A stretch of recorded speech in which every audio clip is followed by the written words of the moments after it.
बड़ौदा का वैद्य अमृत प्रजापति, जिसका कहना है मैं योग सीखने के उद्देश्य से आश्रम में आया था। वैद्य होने के कारण यहाँ मुझे बीमारों को देखने की सेवा दी गई। मेरा वेतन 15,000 रुपए निश्चित किया गया था। मैं आश्रम में 18 साल रहा हूँ और मैंने कई साल तक आश्रम में व्यभिचार देखा। इसी कारण से मैंने आश्रम छोड़ने का निश्चय किया, लेकिन आश्रम छोड़ते समय मुझे मेरा बैलेंस कैश नहीं लौटाया गया। ऐसे और भी कई मनगढ़ंत और निराधार आरोप लगाने वाले इस शख्स की हकीकत जानिए। क्या अमृत प्रजापति को वेतन दिया जाता था? बिल्कुल नहीं। वैद्य अमृत प्रजापति आश्रम में सेवा साधना के लिए आया था तथा मरीजों की चिकित्सा सेवा में जुड़ गया था।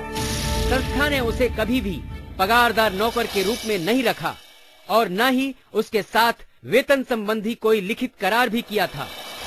क्या अमृत प्रजापति खुद आश्रम छोड़कर गया या उसे आश्रम से निकाल दिया गया? अमृत प्रजापति के खिलाफ मरीजों की कई प्रकार की शिकायतें आती थीं, जैसे मरीजों से पैसे लूटना, आश्रम में आने वाले मरीजों को अपने प्राइवेट दवाखानों व पंचकर्म सेंटर्स पर बुलाकर भर्ती करना और गलत उपचार करना, महिला रुग्णों के साथ जांच के बहाने अभद्र व्यवहार करना आदि। वैद्य अमृतलाल प्रजापति को मैं सन 2000 से जानती हूँ। सन 2000 से मैंने धन्वंतरी आरोग्य केंद्र साबरमती अहमदाबाद आश्रम में सेवा देना चालू की। पहले मेरे मन में उनके प्रति आदर भावना थी, क्योंकि मैं ऐसा समझ रही थी कि अपने गुरु के दैविक कार्य में सहभागी हो रहे हैं और हजारों हजारों मरीजों की उनके द्वारा सेवा हो रही है। लेकिन जिस समय मैं सेवा के कारण उनके साथ जुड़कर सेवा करते समय नजदीकी से मैंने जब उनको देखा, तब मेरी सारी कल्पनाएं उनके विषय में जो मेरा आदर था वो धीरे धीरे हटने लगा। आश्रम में दूर दूर से आने वाले गरीब मरीज, उनसे हजारों रुपए लूटना, उनको भ्रमित करना, उनको गुमराह करना, आश्रम में चिकित्सा लेने के लिए जो श्रद्धा से आते हैं साधक, अथवा जो साधक नहीं, ऐसे भी कई लोग आश्रम का नाम सुनकर के यहाँ आने से हजारों लाखों लोग स्वस्थ हो चुके, उनकी बीमारियां मिट चुकी है, ये सुनकर कई हजारों लोग यहाँ आते हैं। तो इस विश्वास से यहाँ पर आने वाले लोग कि हम बापू के पास जाएंगे तो ठीक हो जाएंगे, उन लोगों को आश्रम के बाहर जिन चिकित्सालयों के साथ वो जुड़े थे और जहां से उनको कमीशन मिलता था, कई जगह से उनको 40-40% कमीशन मिलता था, ऐसी जगह पर रुग्णों को भेजा जाता था। लोगों को लगता था कि आश्रम के वैद्य है और वो हमारे किसी स्पेशल ट्रीटमेंट के लिए भेज रहे हैं तो निश्चित ही हमारे हित के लिए होगा, लेकिन वो नहीं जानते थे कि ये पैसे लूटने के लिए उनके साथ ऐसा किया जा रहा है। वो वहां जाते थे, 15 दिन 20 दिन, किसी को 30 दिन तक कहीं कहीं एडमिट किया जाता था और उनसे एक एक दिन के हजार रुपए, एक महीने के 30-30 हजार रुपए लिए जाते थे। तब जब वो मेरे पास दोबारा आते थे और कहते कि दीदी हम इतने दिन वहां रहे लेकिन हमको कोई फायदा नहीं हुआ और हमसे 30,000 रुपए लिए गए, मैं पूछती आप कहाँ थे?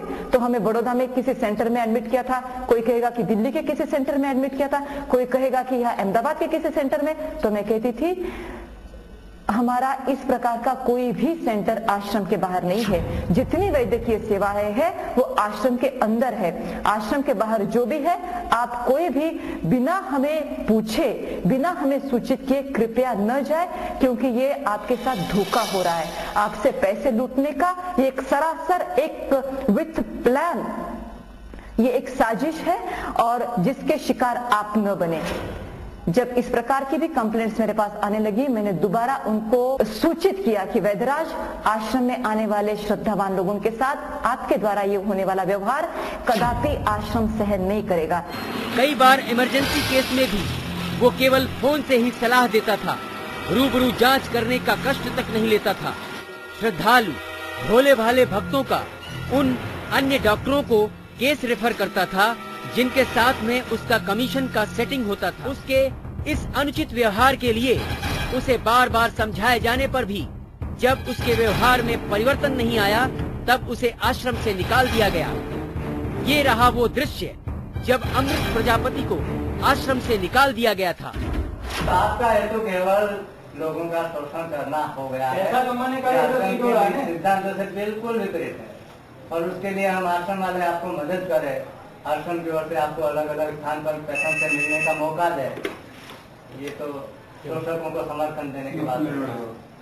इससे तो सिद्ध होता है कि आप लोगों का केवल धन ही हरण नहीं करते, उनके स्वास्थ्य की हानि नहीं पहुंचाते, श्रद्धा भी उनसे छीन लेते हैं और उनको अपने सदगुरु से विमुख करने का महापाप कर रहे हैं और इस आश्रम का ही अन्न खाते हुए कर रहे हैं। यहाँ तक आपको गुरु जी ने करुणा कर करके क्षमा देते देते आपको सुधरने के मौके दिए, लेकिन आप और आगे बढ़ते ही गए और अब से आश्रम की ओर से किसी भी जगह पर उनका ज्यादा निषिद्ध है। अब अभी अपना सामान पैक करके निकल जाए। आश्रम से निकाले जाने के बाद अमृत प्रजापति अपने चिकित्सालयों के प्रचार पत्रक आश्रमों के बाहर तथा सत्संग स्थलों पर बांटने लगा। अपने प्राइवेट दवाखाने आश्रम से जुड़े हुए हैं ऐसा गलत प्रचार करके मरीजों को गुमराह करने लगा। आज भी उसकी ऐसी हरकतों के कारण त्रस्त हुए लोग आश्रम में आकर फरियाद करते हैं। अब आप ही सोचिए, ऐसे चरित्रहीन और पैसों के लिए लोगों के प्राणों के साथ खिलवाड़ करने वाले शख्स की बातों पर विश्वास करना क्या उचित है? कपोल कल्पनाएं और मनगढ़ंत आरोप बनाकर संतों के प्रति समाज को गुमराह करने वाले लोगों को मीडिया में प्रसारित करना क्या देश की एकता और उन्नति के लिए हितकारी है?